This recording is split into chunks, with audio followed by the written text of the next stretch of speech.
Last time we left Mira, the world was hanging on a single breath. Doctors gave up, scientists were confused, governments were preparing for chaos. Because when Mira slept, the world changed, and now she was still asleep. But something was about to happen. Something final. People gather outside Mira's hospital like a holy shrine. Not to visit, not to pray, but to wait. Because every night at exactly 12:47 a.m., time freezes. Cars stop in the middle of the road. Birds hang frozen in the air. Even the wind stops moving. Only one person wakes up inside Mira's dream each night. And whatever they see becomes real when time starts again. Some return screaming, some return silent, some never return at all. Mira wasn't just dreaming. She was rewriting reality. Religions begin fighting over her name. Some call her the child of prophecy. Some call her the end. Others call her the architect of reality. Nations argue. Armies gather. Everyone wants the sleeping girl. Meanwhile, shadows begin appearing where they shouldn't exist. Mirrors reflect things that aren't really there. Dreams begin chasing humans into daylight. People stop sleeping out of fear. The world is alive, but terrified of one little girl lying quietly in a hospital bed. Mira wakes inside her dream. But it isn't really a dream. It's a city made of darkness. Buildings twisted, skies cracked, the ground breathing like a living creature. And far ahead, a shining door floats in the sky. Standing beside her is another Mira, a shadow version. Same face, same voice, but smiling in a way that doesn't feel human. Shadow Mira said, "You were never meant to sleep.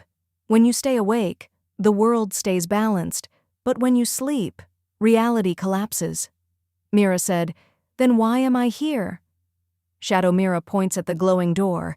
Then she said, "Because it's time to choose." The door opens.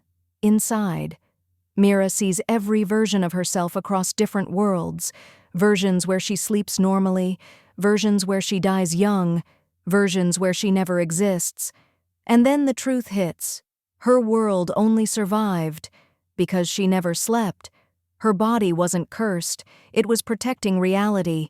Every second she forced herself awake, she was holding nightmares back, keeping time together, holding the universe like fragile glass. The first time she slept, reality cracked. The second time, it began to collapse completely. Two paths appear. If Mira wakes, she lives a normal life, smiles, laughs, grows up, loves, lives like every other child. But the world will die, nightmares will take over, time will break forever, millions will vanish.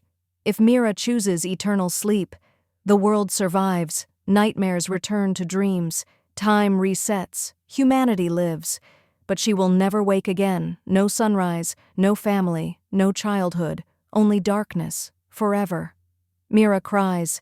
She never asked to be special. She never wanted power. She just wanted to sleep like everyone else. Shadow Mira whispers gently, "Heroes are chosen, curses are given, but sacrifices are decided." In the hospital, Mira's heart races, machines scream, the sky darkens, thunder without rain. Around the world, people stop fighting, stop arguing, stop hating. It's like the whole planet knows a decision is being made.